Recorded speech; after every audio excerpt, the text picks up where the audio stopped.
नमस्कार, आप देख रहे हैं दैनिक साथी हरियाणा। साथियों, बुधवार को हरियाणा विधानसभा में रेवाड़ी नागरिक अस्पताल व ट्रॉमा सेंटर को स्थानांतरित करने के अलावा धारूहेड़ा पीएचसी को सब डिवीजन अस्पताल बनाने की मांग रेवाड़ी विधायक लक्ष्मण सिंह यादव ने जोर शोर से उठाई। वहीं स्वास्थ्य मंत्री आर्त सिंह राव ने विधायक के सवाल के जवाब में कहा, रेवाड़ी में नागरिक अस्पताल व ट्रॉमा सेंटर का भवन नए स्थान पर स्थानांतरित किया जाएगा, इस पर काम चल रहा है। स्वास्थ्य मंत्री ने कहा, नागरिक अस्पताल व ट्रॉमा सेंटर का भवन निचले इलाके में स्थित है, इसको अन्य स्थान पर स्थानांतरित करने के लिए सरकार के पास 2 गांव गोकलगढ़ तथा भगवानपुर में बनाने के प्रस्ताव आए हैं। इनकी फिजिबिलिटी चेक करवाकर किसी एक उपयुक्त स्थान पर भवन बनवाया जाएगा, इसके लिए जल्द काम शुरू कर दिया जाएगा। स्वास्थ्य मंत्री ने धारूहेड़ा के प्राथमिक स्वास्थ्य केंद्र को अपग्रेड करने के सवाल पर कहा, इस केंद्र को जल्द ही सामुदायिक स्वास्थ्य केंद्र यानी सीएचसी के तौर पर अपग्रेड करके जल्द काम शुरू कर दिया जाएगा। हालांकि रेवाड़ी विधायक लक्ष्मण सिंह यादव ने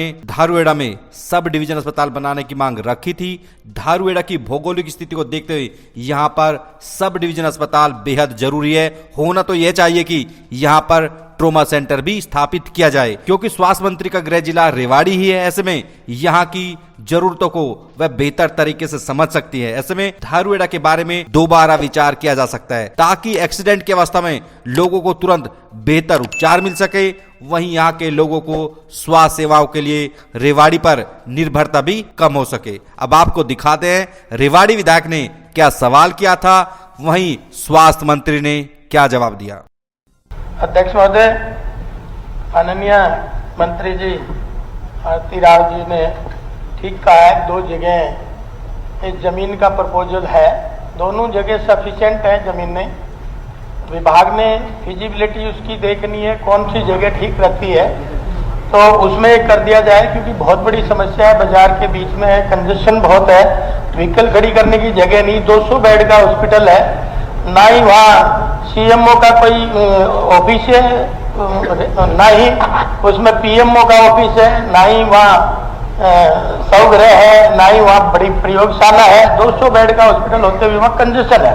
तो 2.5 एकड़ ही केवल जमीन है और चारों तरफ से लो लाइंग एरिया से घिरी हुई है, पानी और भर जाता है तो समस्या है। इसलिए मैंने स्थानांतरण के लिए कहा, वहाँ जमीन अवेलेबल है तो मैं चाहूंगा कि इसका जितनी जल्दी हो सके उसको हॉस्पिटल की नए की तैयारी करें। और दूसरा, मंत्री जी ने जवाब दिया है, धारूहेड़ा का भी पीएचसी से सीएचसी अपग्रेडेशन की बात चल रही है, लेकिन मैं चाहूंगा कि वहां पे भी ऐसा ही हाल है, वहां पे भी ऐसा ही हाल है और छोटी जगह है वहां भी वो, बल्कि अगर नॉर्म के अनुसार देखा जाए, सप्लीमेंट नॉर्म के अनुसार देखा जाए तो जमीन भी उतनी सफिशिएंट नहीं है। और जमीन धारूहेड़ा में हमने देख ली है, उसका भी प्रपोजल हमने भिजवाया है। अब वो जमीन पूरी हो जाए तो वहाँ पीएचसी से सीएचसी की बजाय सीधा डीएचएस बनाया जाए, क्योंकि ऐसे बहुत सारे उदाहरण हरियाणा में है। सप्लीमेंट्री बहुत शॉर्ट होते हैं ताकि सटीक जवाब मिल सके।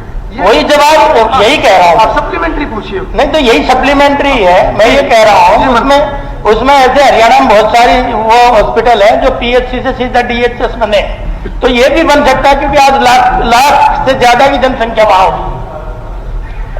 अध्यक्ष महोदय, सबसे पहले तो मैं बोलूंगी कि जो सिविल अस्पताल बनना है रेवाड़ी में, उस पर काम जल्द से जल्द शुरू हो जाएगा जी। हम जल्द ही वहां पे जाके जायजा ले लेंगे जमीन का, और एक बार ही जमीन चूज हो जाएगी उस पर जल्द से जल्द काम करवा देंगे। दूसरा उनका प्रश्न था, अगर प्राइमरी हेल्थ सेंटर जो धारूहेड़ा में है वो सब डिविजनल अस्पताल में तब्दील होगा या नहीं। तो सर, आपके माध्यम से मैं जवाब देना चाहूंगी कि पहले तो पीएचसी अपग्रेड होता है सीएचसी में, और 30 बिस्तर का ये सीएचसी बनता है, और इसका प्रपोजल भी हमारे पास है अंडर कंसिडरेशन। जहाँ तक रही बात पीएचसी धारूहेड़ा की, वहाँ म्यूनिसिपल कॉर्पोरेशन धारूहेड़ा ने हमारे को जमीन का प्रपोजल दिया है और उसका भी काम हम जल्द से जल्द करेंगे। धन्यवाद।